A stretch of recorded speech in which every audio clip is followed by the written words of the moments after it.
Hello and welcome to Pro Trader Strategies Market Commentary for Tuesday, October the 31st, Halloween. My best attempt at a scary laugh. Anyway, my name's Eric Wilkinson. Some of you may recognize me as the Wolfman from CNBC, Fox Business, or even the Wall Street Journal for my commentary on everything from economic to geopolitical and market analysis. Please keep in mind that everything that we talk about in these market commentaries is not a solicitation to buy or sell any of these securities or strategies. At the end of the day, we're here to teach you some different strategies that you can implement into your portfolios, but please do that in your own way. The reason why I can't give you a recommendation on a particular stock or strategy is because I don't know your risk parameters. I don't know what's in your portfolios, and therefore what I'm doing could be counterintuitive to what you are already doing. And please remember that past performance of any trading system or methodology is not necessarily indicative of future results. Having all that out of the way, let's get it on. A little bit of economic data here, actually across the pond. Let's start there. We got European GDP month or quarter over quarter coming in line with expectations at 0.5%, and last month's number was revised up slightly from 0.5% to 0.6%. Then we also got French consumer spending came in at 0.9%, expected to be 0.6%, and they revised last month's number up from negative 0.3% to negative 0.2%. And then preliminary CPI, which is Consumer Price Index, month over month, in line with expectations at 0.1%, and revised last month's number down from negative 0.1% to negative 0.2%. And then we also got the European CPI flash estimate year over year coming in at 1.4%, expected to be 1.5%. And then the core Consumer Price Index flash estimate year over year came in at 0.9%, which was lower than the expected 1.1%. And then European flash GDP came in at 0.6%, was expected to be 0.5%, and they revised last month's number up slightly from 0.6% to 0.7%. So that flash GDP going to be the widely looked at one. And then the preliminary what was the other one that I wanted to look at? All right, anyway, on to the United States, we got the employment cost index came in at 0.7%, expected to be 0.7%. Now, if you remember, we already got that economic data point pretty much in the consumer, on the consumer side, which kind of gave us a headway to that with the house, not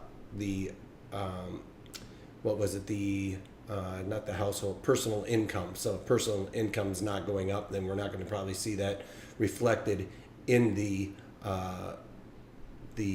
numbers here in the United States for the employment cost index. All right. Anyway, Chicago PMI came in at 66.2, is expected to be 60.2, so a lot better reading there. And then we've got the consumer confidence number coming in at 125.9, expected to be 121.1, and they revised last month's number from 119.8 to 120.6. So good economic data there. Oh, that's the other thing I wanted to mention was yesterday across the pond, actually in Asia, we got manufacturing PMI came in at 51.6, which was lower than the expected 52.2. So that came out late last night, and then that's not a great sign heading into a holiday season that we're seeing that pull back a little bit.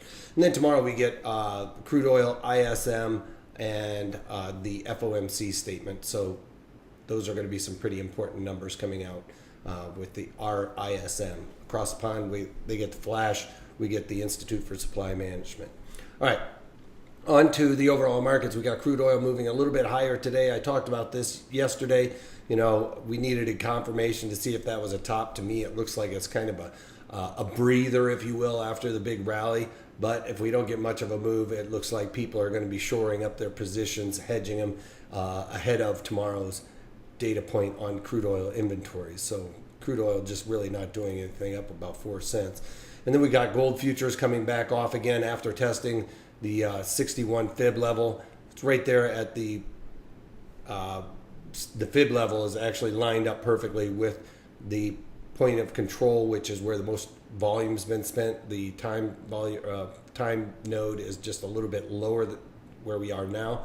And then, you know, we have the 200-day moving average that's going to probably act as a support, but I still am looking for it to trade down to 1250.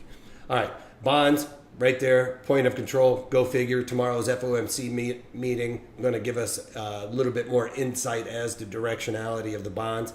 I think that they're going to be more hawkish on inflation and kind of start to give up a little bit more nuggets as to what they are going to do going forward. And I think it's going to be the increasing interest rates. Tomorrow's meeting is widely expected to remain unchanged at 1.25%. But I think that they're going to kind of let the cat out of the bag and say, you know, coming forward, we're going to be looking at raising interest rates. The economy is somebody said yesterday, I can't remember exactly who it was, but said that inflation is in check. But I think that they are going to be very weary of that. The fact of the matter is increasing interest rates is going to help their overall balance sheet. So I think that they are a little bit torn as to what they should be doing. We got the VIX pretty much unchanged, slightly off a little bit, but still up in the double digits. Got a bit of a mixed bag across the board with the Dow Jones up here about 27 points. Yesterday we had a nice sell-off in there. I was looking at the NASDAQ as this being a bit of a top. Yesterday, remember I talked about that? I actually put on a put spread based on that. As you can tell, I'm usually early to the trade. I kind of look at the setups. I don't necessarily always wait for them to get confirmed. I like to get in a little bit earlier than that.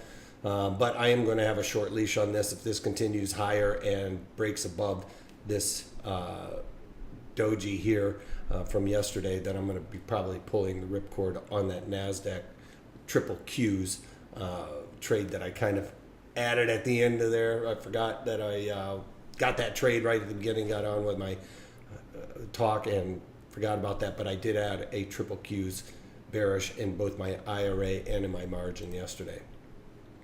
E-mini S&Ps up slightly now by about 4.5 points. It's just kind of trending sideways. You know, yesterday I thought it looked like we were going to get a bit of a move down.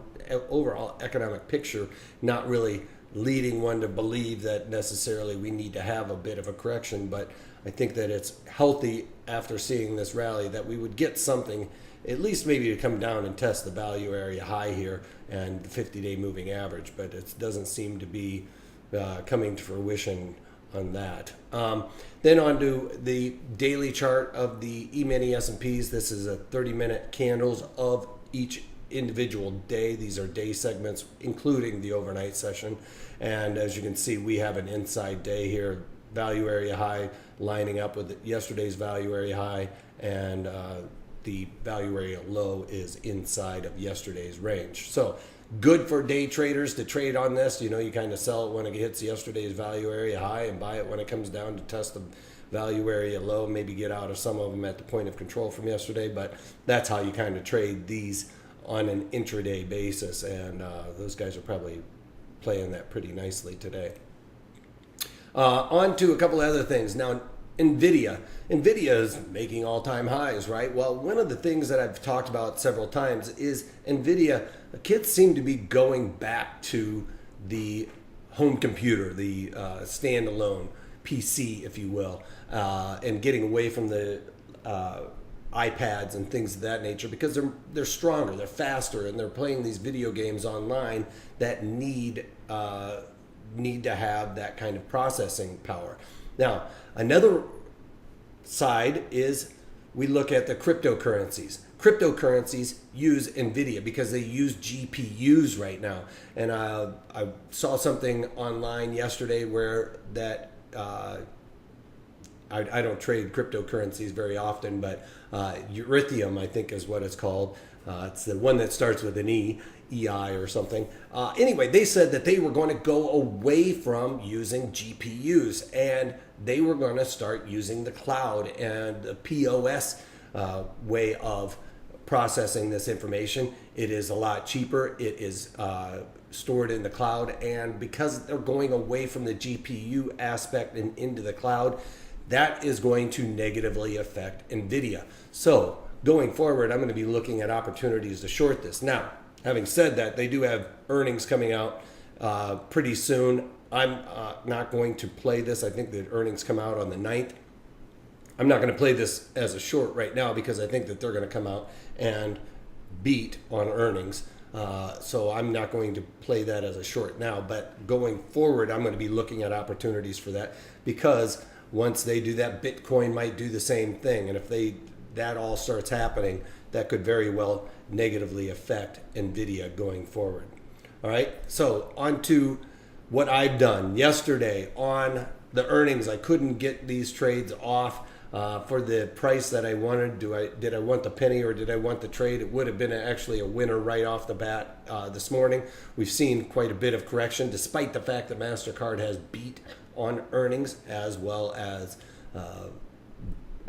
Visa. But I think what happened maybe here is that people were pricing in better than what was expected earnings already, and when they didn't maybe get what they were kind of looking for, that market kind of came off. I talked about it. I think that MasterCard, Visa, with the income situation that the consumer income isn't rising, but consumer spending is, that generally equates to buying on credit, and therefore I'm bullish on these two stocks, being Visa and MasterCard, ticker symbol MA in MasterCard.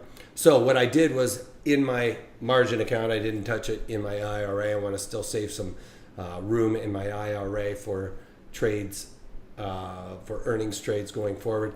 But with my margin account, I went in there and sold the November, so they expire in 17, 18 days, and sold the November 140 puts for 55 cents. And if I throw up, if this is going to allow my system to pull this up, not really going to probably let me pull this up real quick. Let me see if I can get a fib real quick, quick and dirty Fibonacci on here. I think that if I can pull this up and look at this as a Fibonacci on, come on now.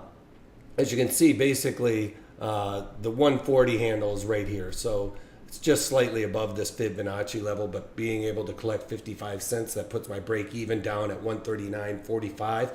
So that kind of coincides with this Fibonacci level. We also have the 200-day moving average above that. So I've got a couple of places where the market is going to want to migrate to. This volume node.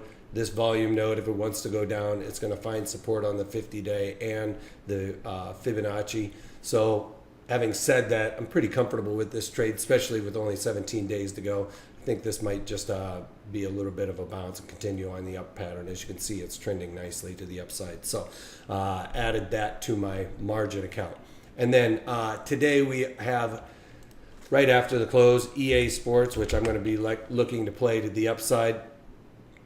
They've had a tendency to really nicely beat on earnings, as you can see here. So going to be playing that to the upside. That's kind of along the lines with those kids really liking these video games, if you will. So playing EA Sports to the upside. The other one I might be considering, it's not really fitting my rules on the width of the bid ask on this, but Clorox bleach has a tendency to do well on earnings as well. So most likely going to go with the EA Sports for the earnings trade, and I'm going to be looking to sell some puts in there and maybe a put spread in my IRA. So that's all I got for you guys today. Friday's webinar is going to be on the call Christmas tree, and it's in the butterfly family. I know everybody loves butterflies, so I've been getting a lot of questions about this, and it is also known as a 1x3x2. So we're going to be looking to build that strategy out to increase your probabilities of success. I'll show you the way that we traded it on the floor and how to get into that and get out of that trade, when to get out. All right, so go to protraderstrategies.com, sign up for that. If you can't take that, take it easy.